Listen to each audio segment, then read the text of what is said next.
వృక్షాలంటే చెట్లు. అంటే ఏ చెట్టు అయినా అది ఏ జాతికి చెందిందంటే వృక్ష జాతికి చెందింది అంటాము. జంతు జాతి అంటే ఒక జంతువు కనబడితే ఇది ఏ జాతి అంటే జంతువులకు సంబంధించిన జాతి. అంటే ఈ విధంగా ఒకే రకమైనటువంటి పోలిక ఉన్నటువంటి వాటిని కూడా ఒక జాతిగా పిలువబడుతుంది. అంటే చెట్లు అన్నీ కూడా ఒక చెట్ల జాతి అయితే, వృక్షాలు జంతువులన్నీ కూడా ఒక జంతు జాతి అయితే, మనము మానవ జాతి. అయితే ఇప్పుడు మానవ జాతి అంటే అందరం ఒకటే కదా, అంటే మానవులందరూ కూడా ఒకే జాతి. మానవులందరూ ఒక ఆలుబాక కాదు, ఒక వెంకటాపురం కాదు, ఒక కొత్తగూడెమో భద్రాచలమో కాదు. ఈ ప్రపంచంలో ఉన్న మానవులందరూ కూడా ఒకే జాతి. ఏమి జాతి అంటే మానవ జాతి అని మనం గుర్తుపెట్టుకోవాలి. మనం ఏం చేసామంటే భూమి మీదకి వచ్చిన తర్వాత విడగొట్టామన్నమాట, విడగొడుతున్నాం. మానవులని ముక్కలు ముక్కలుగా చేసేసాం. వీళ్ళు ఫలానా దేశానికి చెందినటువంటి జాతి, అమెరికన్లు, ఆస్ట్రేలియన్లు, పాకిస్తానీలు, భారతీయులు, తెల్లవాళ్ళు, నల్లవాళ్ళు, లేకుంటే ఇది హిందూ జాతి, ఇది ముస్లిం జాతి, అట్లా ముక్కలు ముక్కలుగా చేశారు కదా. ఎవరిని చేశారు? మానవులనే ముక్కలు ముక్కలుగా చేశారు. కానీ అల్లాహ్ సుబ్హానహు వ తఆలా ఏమంటున్నాడు? మీరంతా ఒకే జాతి, మీరంతా ఒకే సంఘం అని ఖురాన్లో స్పష్టంగా చెప్పడం జరిగింది. సూరే నిసా 4వ సూర 1వ ఆయత తెలుసు కదా మీకు అందరికీ. యా అయ్యున్నాస్ ఉత్తకు రబ్బకు ముల్లజీ కలకకు, మానవులారా మీ ప్రభువుకు భయపడండి, ఆయన మిమ్మల్ని ఒకే ప్రాణి నుండి పుట్టించాడు. ఇక్కడ అల్లాహ్ తఆలా ఏమంటున్నాడంటే మానవులారా అంటున్నాడు. మీరు మీ ప్రభువుకి భయపడండి. మీరు మీ ప్రభువుకి భయపడకుండా మీరేం చేస్తున్నారంటే ముక్కలు ముక్కలు చేస్తున్నారు. ధర్మాన్ని కానీ మానవులని కానీ దేవుణ్ణి కానీ ముక్కలు ముక్కలు ముక్కలుగా చేసుకొని విభజించుకొని జీవితాన్ని గడుపుతున్నారు. కానీ మీరందరూ కూడా ఒకే ప్రాణి నుండి పుట్టించబడ్డారు. ఎవరు ఆ ప్రాణి? ఆదాము. ఒకటే ఫస్ట్ ప్రాణి ఎవరంటే ఆదాము. అదే ప్రాణి నుండి దాని జతను సృష్టించాడు. అంటే జత ఎవరు? ఆదంకి హవ్వ.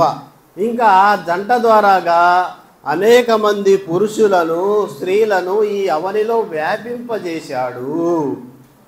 ఇప్పుడు ఇంతమంది పురుషులు ఇంతమంది స్త్రీలు ఈ భూమి మీద వ్యాపించారు అంటే ఎక్కడి నుంచి వచ్చారు వీళ్ళందరూ కూడా?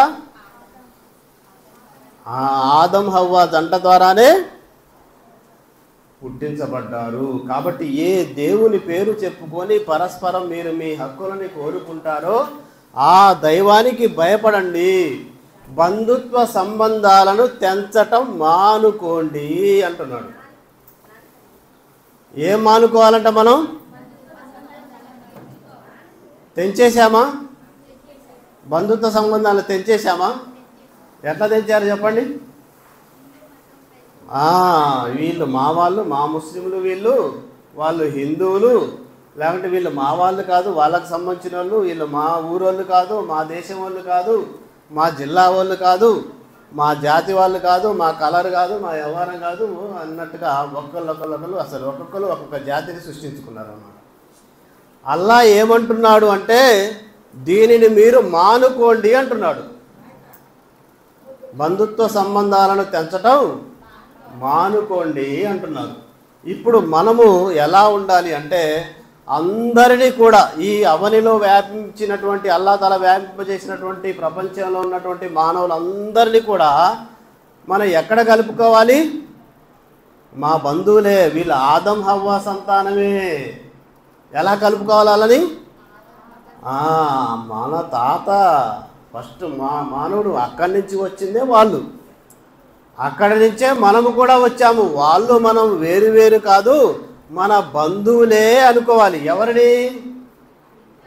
ఎవరినైనా సరే మానవ జాతిని, మానవులని, వీడు మా కులం వాడా, మా మతం వాడా, మా ఊరువాడా, లేకుంటే మా తాతకి సంబంధించినోడా, ఇంకా వేరే వాళ్ళకి సంబంధించినోడా వద్దు.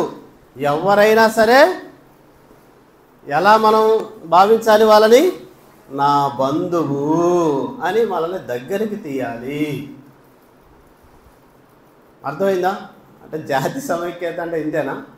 మన జాతి అంతా కూడా సమైక్యంగా ఉండాలి, కలిసి ఉండాలి, కలుపుకోవాలి. ఎందుకంటే మీకు ఒక కాన్సెప్ట్ చెప్తాను. ఆ కాన్సెప్ట్ వల్ల మీరు ఏ మనిషిని కూడా దూరం పెట్టరు. అల్లాహ్ సుబ్హానహు వ తఆలా మానవ సృష్టిని ఎలా జరిపిస్తున్నాడు మీకు తెలుసా? వింటున్నారా అందరూ? అసలు మానవుని ఎలా సృష్టిస్తున్నాడు అంటే, ఫస్ట్ అల్లాహ్ దగ్గర, దాన్ని ఆలమే అర్వానో ఏదో అంటారు, అక్కడ ఆదముని సృష్టించిన తర్వాత ఆదము యొక్క వీపు నుంచి అన్ని ఆత్మలని సృష్టించాడు. నమ్ముతారా? ఒప్పుకుంటారా? ఎవరిని? మీ ఆత్మని, నా ఆత్మని, ఆ రోడ్డు మీద పోయే వాళ్ళ ఆత్మని, ఇంకా పుట్టబోయే వాళ్ళని, ప్రళయం దాకా ఉండే వాళ్ళని, అందరి ఆత్మలని అల్లాహ్ సుబ్హానహు వ తఆలా ఎప్పుడు సృష్టించాడు, ఎప్పుడు తీశాడండి? అక్కడే. అసలు మనం పుట్టకముందే ఆదముని పుట్టించినప్పుడే, ఆదముని సృష్టించినప్పుడే ఆయన వీపు నుండి అందరి ఆత్మలను తీశాడు.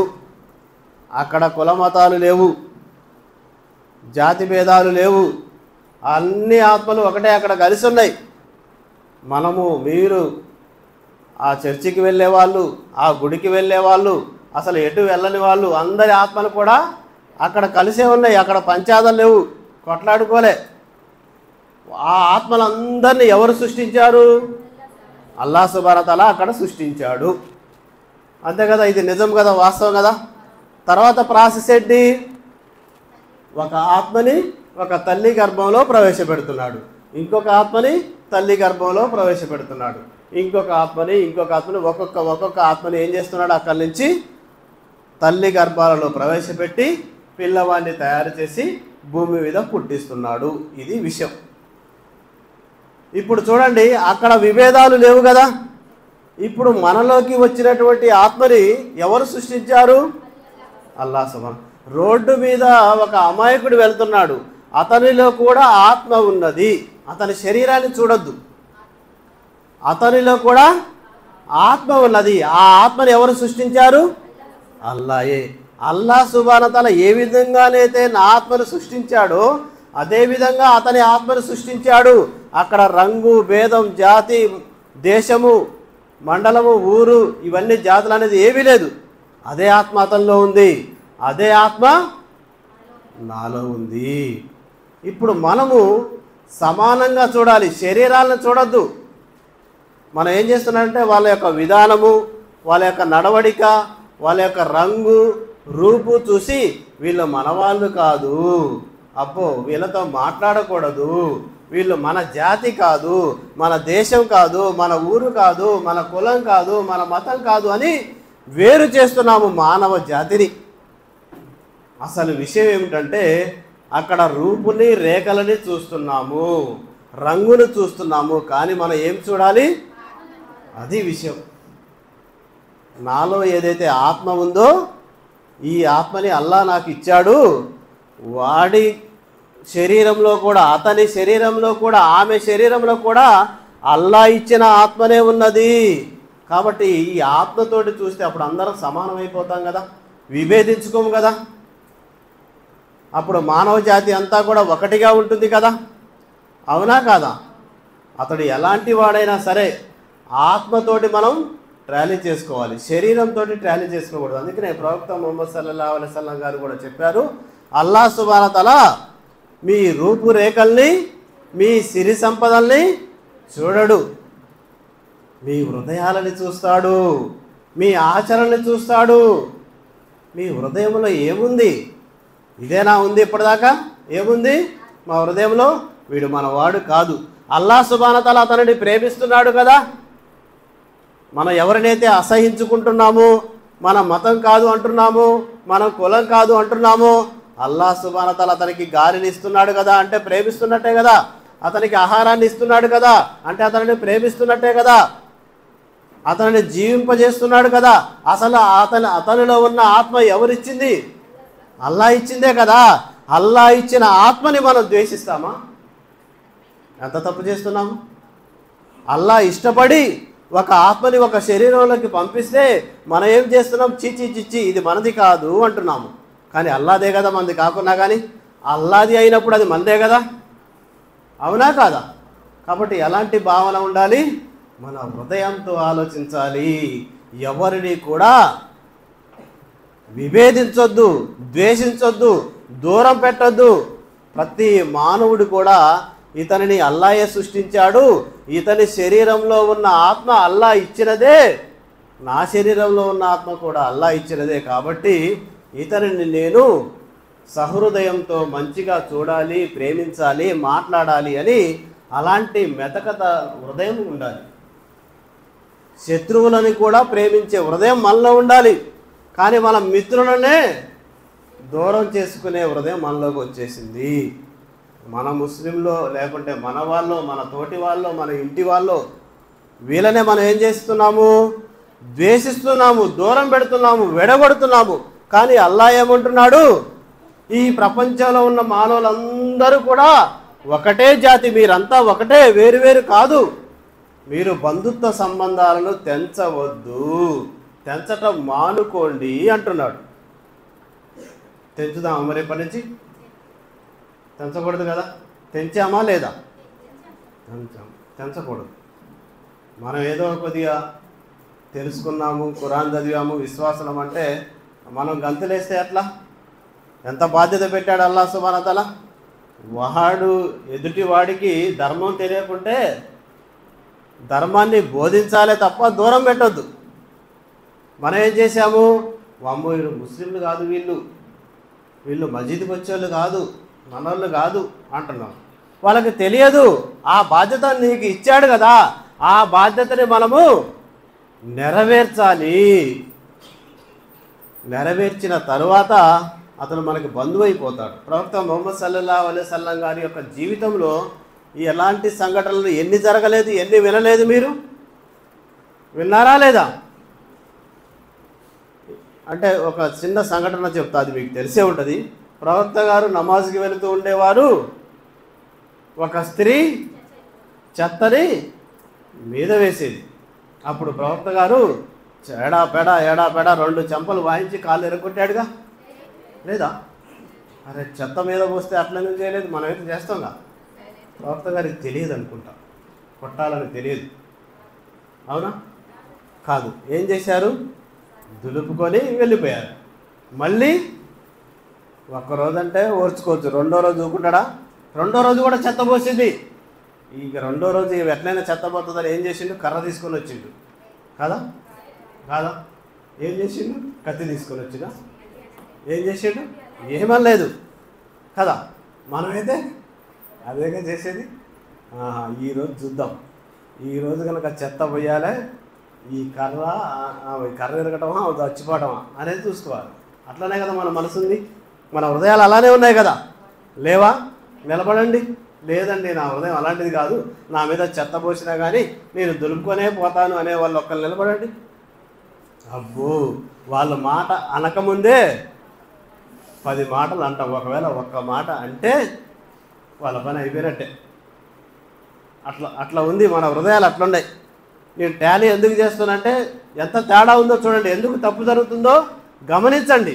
ప్రవక్త గారు ఎన్నిసార్లు వెళ్ళినా కానీ చెత్త పోస్తూనే ఉంది, ఒక్క మాట కూడా అనలేదు. జాగ్రత్త, ఆయన కూడా మనిషే, ఆయనకు కూడా పౌరుషం ఉంటుంది, అవునా కాదా? మనిషే కాదా? తిన్నాడా తినలేదా? మనిషే కదా. ఆయన మనిషి కాదు, దైవదూత, అందుకని ఆయన ఏమనలేదు అంటే అది వేరే విషయం. ఆయన మానవ జాతే, మనలాంటి జాతే. మనకి ఏ విధంగానైతే అల్లా సుబ్హానహు వ తఆలా ఆత్మనిచ్చాడో ప్రవక్తలకు కూడా ఆత్మలు ఇచ్చాడు. వాళ్ళు కొద్దిగా ఓపిక ఎక్కువ, మనకి తక్కువ. అయితే ఏం జరిగింది చివరికి చెప్పండి? ఒక్కరోజు చెత్త పోయలే. అబ్బా భలే తప్పు చేసిందాం పోయకుండా. ఒక్కరోజు చెత్త పోయకునేసరికి ప్రవక్త గారు ఏం చేశారంటే, అయ్యో రోజు ఇక్కడ ఒక స్త్రీ నా మీద చెత్త వేసేది కదా, ఈరోజు నా మీద చెత్త వేయలేదేంది, ఏమై ఉంటుంది పాపం అని ఇంటికి వెళ్ళి పలకరించాడు. చూస్తే ఏం జరుగుతుంది అక్కడ? జ్వరంతో బాధపడుతూ ఉన్నది. అంతేనా? జ్వరంతో బాధపడుతుంటే అప్పుడు మనమైతే ఏమనుకుంటాం? అబ్బాబ్బా, లేకుంటే నా మీద చెత్త బాస్తుందా, అట్లనే జరగాలి అని అనుకుంటాం మనం. కానీ ప్రవక్త గారు అలా అనుకున్నారా? అనుకోలే. అయ్యో ఏమైందమ్మా, జ్వరం వచ్చిందా అని సహృదయంతో, మనమైతే ఒక నిజంగా పలకరించినా కడుపులో ఒకటి బయటికి ఒకటి, మనం రెండు ఉంటాయి మనకి కదా. ఆయన మంచి హృదయంతో పలకరించారు. పలకరించగానే ఆమెకు పాపం కన్నీళ్ళు వచ్చినాయి, బాధపడ్డది. అయ్యో ఇంత మంచి మనిషి మీద నేను చెత్త వేశానా అని ఆమె గ్రహించింది. అప్పుడు ప్రవక్త గారి యొక్క మాటలు విన్నది, ధర్మాన్ని తెలుసుకొని స్వీకరించింది.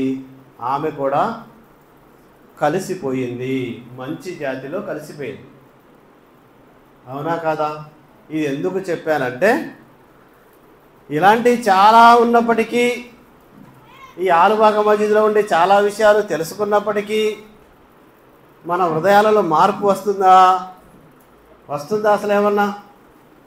మీ ఇక్కడ భయాలను, మన ముస్తఫా భాయ్ కానీ ఎవరైనా సరే భయాలను పెట్టించి ఎంతోమంది ద్వారాగా ఖురాన్ విషయాలు, హదీస్ వాక్యాలు, మంచిగా మోటివేషన్ వాక్యాలు ఎన్నో చెప్పించారు కదా. విన్నారా మీరు? ఇంతకుముందు ఎన్నో వాళ్ళు ఉన్నారా ఇక్కడ? మరి మేము ఒక 2-3 సంవత్సరాల నుంచి మంచి విషయాలు వింటున్నామండి. ఇక్కడికి వచ్చి వక్తలు వచ్చి చెప్తున్నారు, మరి ఖురాన్ వాక్యాలు, హదీస్ వాక్యాలు విన్న తర్వాత నా జీవితం మారిపోయింది అని అనేవాళ్ళు ఒకళ్ళు ఉన్నారా?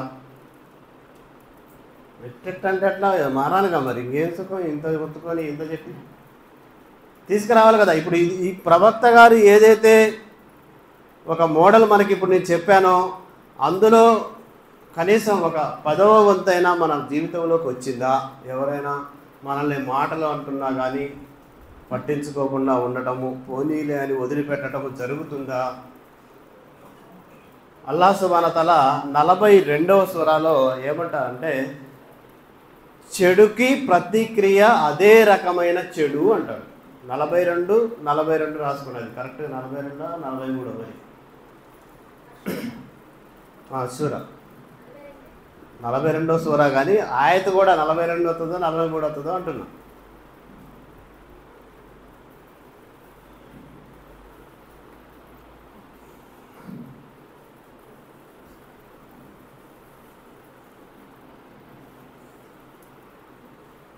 అందులో ఏముంటుందంటే, అల్లాహ్ సుబ్హానహు వ తఆలా మనకి ఏం చెప్తున్నాడంటే ఖురాన్ ద్వారాగా, చెడుకి ప్రతిక్రియ అదే రకమైన చెడు.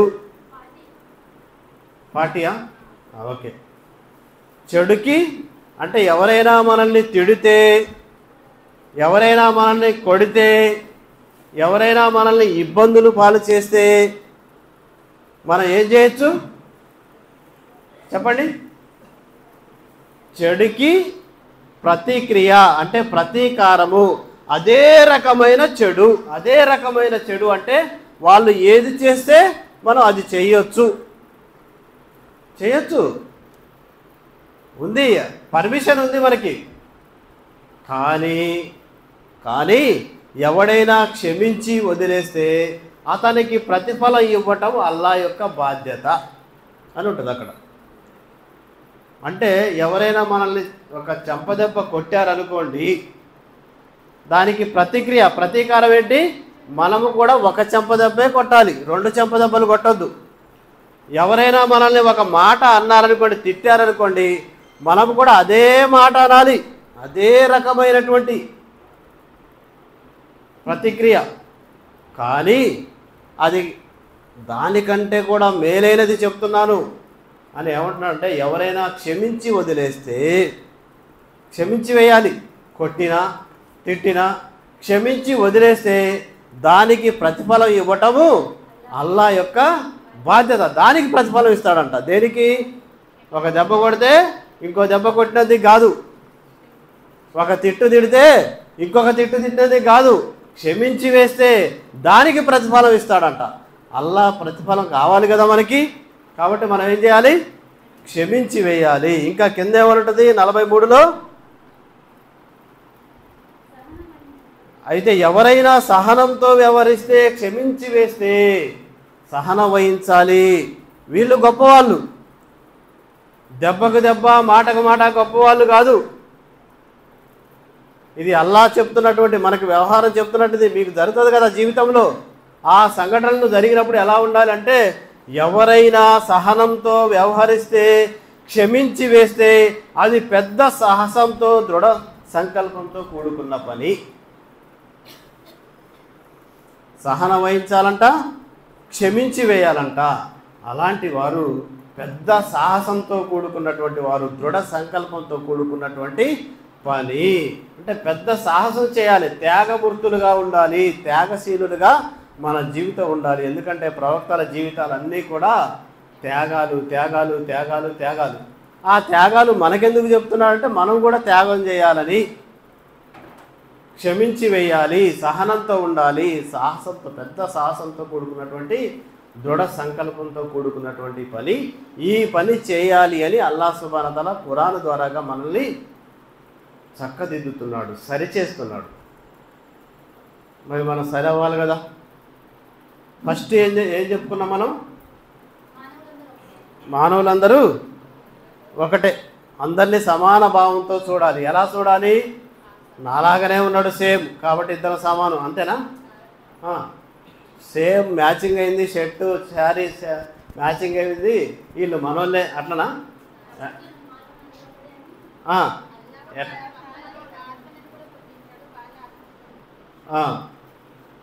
అది ఎప్పుడైనా రూపురేఖలను చూడొద్దు, రంగు రూపును చూడొద్దు. అతనిలో కూడా అల్లాహ్ యొక్క ఆత్మ ఉంది, ఆ ఆత్మ అల్లాహ్ ఇచ్చిందే, నాలో ఉన్న ఆత్మ అల్లాహ్ ఇచ్చిందే.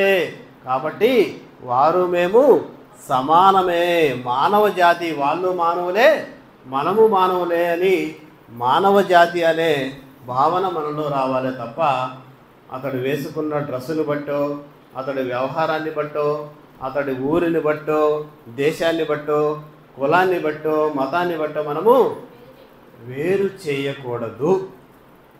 ఈ ఒక్క విషయం మనం మంచిగా తెలుసుకోవాలి. తర్వాత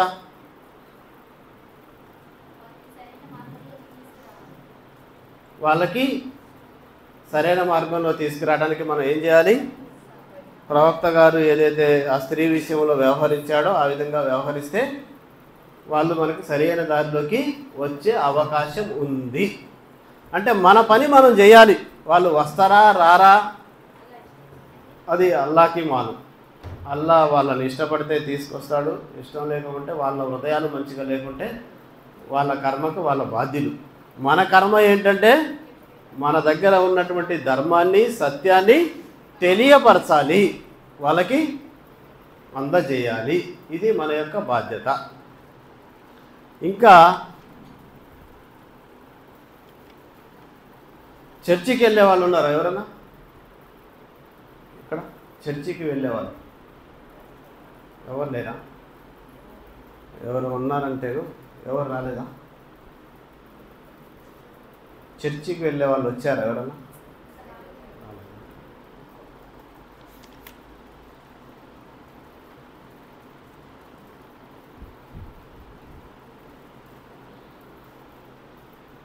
ఇంకా మన వ్యవహారాలని, మన మనస్సులని సరిచేసుకోవాలి.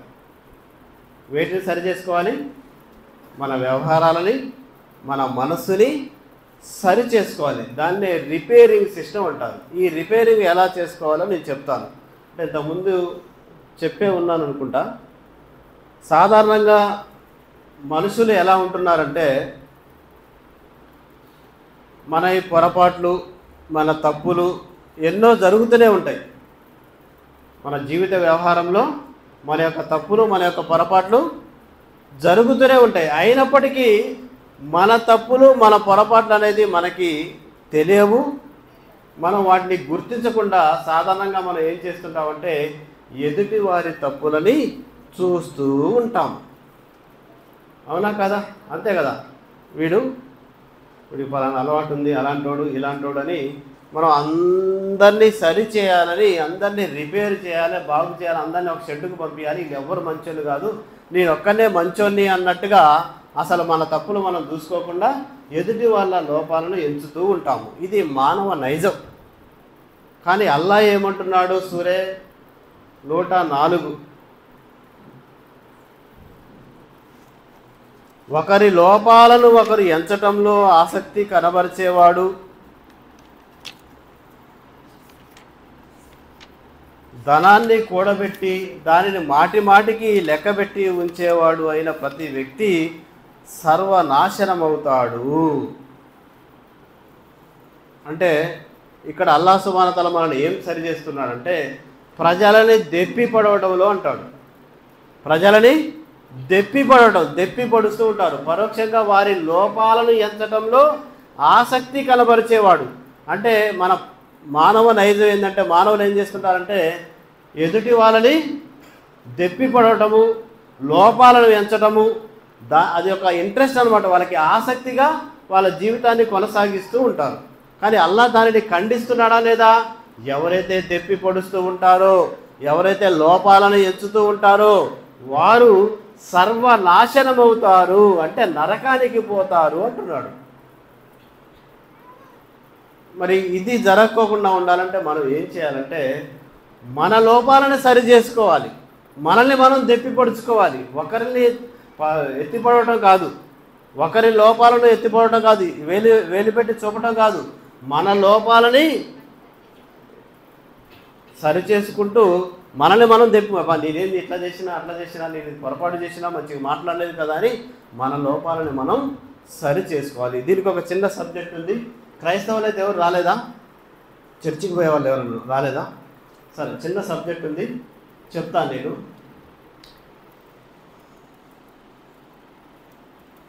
అంటే నేను నాకున్న అవగాహన మేరకు ఒక సబ్జెక్ట్ చెప్తున్నాను, వినండి. మనిషి అంటే ఎవరు? వాళ్ళు ఎవరోలే అనుకోబాకండి. మనిషి అంటే మనమే, మన గురించే మాట్లాడుతున్నాం. మనిషిని 2 భాగాలు చేస్తాడు. ఒకటి శరీరము, 2 ఆత్మ. ఈ 2 కలిస్తేనే మనిషి. అవునా కాదా? శరీరం ఒకటే ఉంటే మనిషి అవుతాడా? కాదు. ఆత్మ ఒకటే ఉంటే మనిషిలాగా ఉంటాడా? ఈ 2 కలిస్తే మనిషి.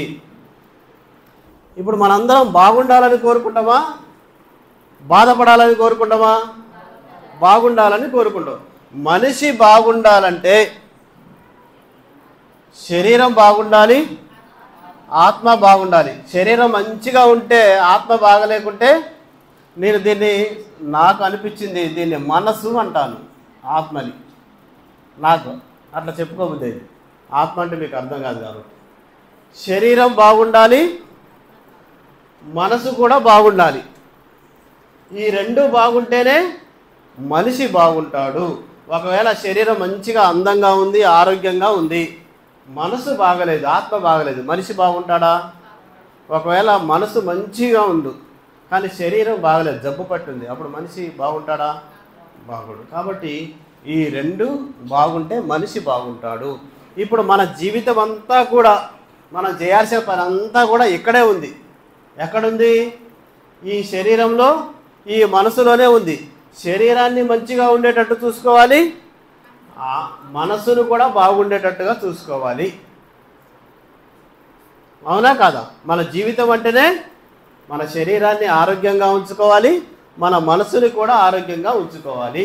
ఇప్పుడు శరీరం బాగుండాలంటే ఎలా ఉండాలో నేను మీకు చెప్తాను.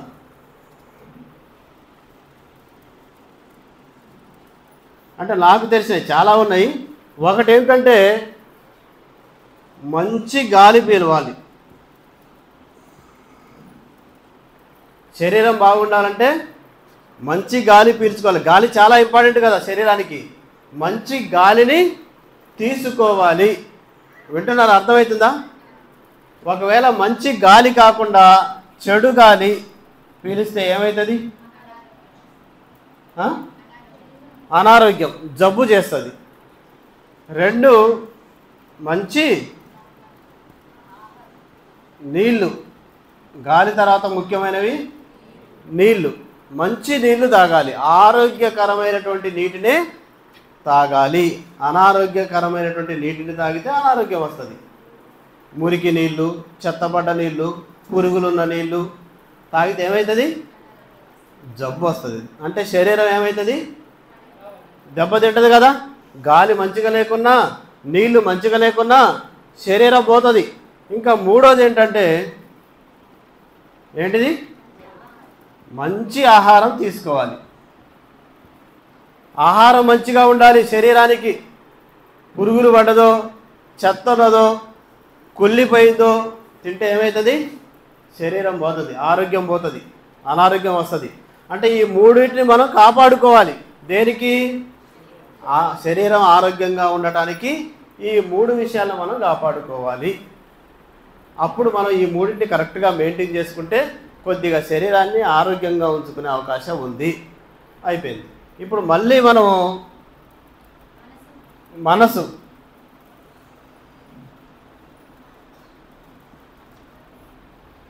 ఇప్పుడు ఇక్కడ ఎక్కడన్నా మనం కాంప్రమైజ్ అవుతామా? పోనీలే చెడ్డగాలి అయితే ఏమైంది పీలుద్దాంలే అనుకుంటామా?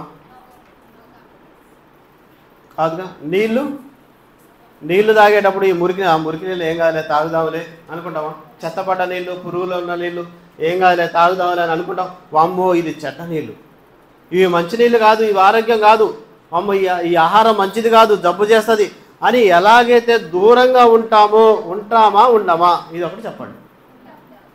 అంతేగాని బాగా కుళ్ళిపోయింది, బాగా పురుగులున్న అన్నం తింటామా? ఏం కాదులే అని తింటామా? అమ్మో వద్దు నాయన అసలు తినకున్నా ఏం లేదు, కానీ ఇలాంటి ఆహారం వద్దు, ఇది చెడిపోయింది అని అంటాం కదా. ఇక్కడ ఏదైతే మనం పాటిస్తున్నామో ఇక్కడ పాటిస్తే అప్పుడు మనం బాగుంటాం. ఇక్కడ చూద్దాం. ఇక్కడ మూడు విషయాలు ఏంటంటే, ఒకటి ఆలోచన. మనసు ఏం చేస్తుంటుంది? ఆలోచిస్తూ ఉంటుంది, థింక్ చేస్తూ ఉంటుంది. ఇప్పుడు మీరందరూ ఆలోచిస్తురా? ఆలోచన చేస్తూ ఉన్నారు.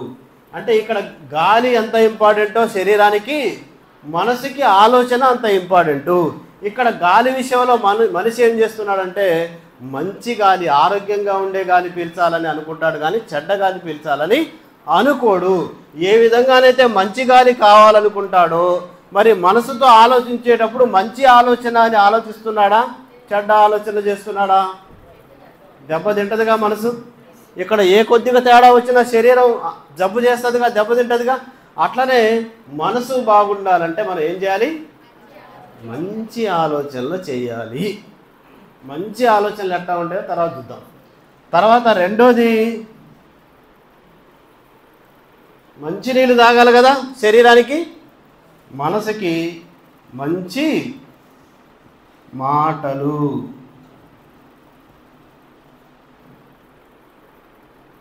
ఏం చేయాలి? మనం మంచి మాటలు మాట్లాడాలి. పలికితే మంచి మాటలే పలకండి అని అల్లా అంటున్నాడా లేదా? పలికితే ఎలాంటిది? సత్యమే పలకండి, మంచి మాటలే పలకండి. మంచి మాటలు మాట్లాడితేనే, మంచి సత్యాన్ని పలికితేనే మనం బాగుంటాం. ఇక్కడ మంచి నీళ్ళు తాగాలనుకుంటామా, చెడ్డ నీళ్ళు తాగాలనుకుంటామా? మురికి నీళ్ళు, మురికాలలో నీళ్ళు, పురుగులు పడ్డ నీళ్ళు, చెత్త నీళ్ళు తాగుదాంలే ఏమవుతుందిలే అనుకుంటామా? అనుకోము. మరి ఇక్కడ మంచి మాటలే మాట్లాడాలిగా. చెడ్డ మాటలు మాట్లాడుతున్నాం కదా. కొన్ని మాటలు మనం ఏమవుతున్నాయి? ఇబ్బంది పెట్టేటట్టుగా, ఒకరిని నాశనం చేసేటట్టుగా, ఒకరిని ఇబ్బంది పెట్టేటట్టుగా, ఒకరిని బాధ పెట్టేటట్టుగా మన మాటలు ఉంటున్నవి. అలాంటి మాటలు మనం మాట్లాడకూడదు. మంచి మాటలే మనం మాట్లాడాలి. అప్పుడు మన మనసు బాగుంటుంది, మన ఆత్మ సాటిస్ఫాక్షన్ అవుతుంది. 3 పనులు చేస్తూ ఉంటాం కదా.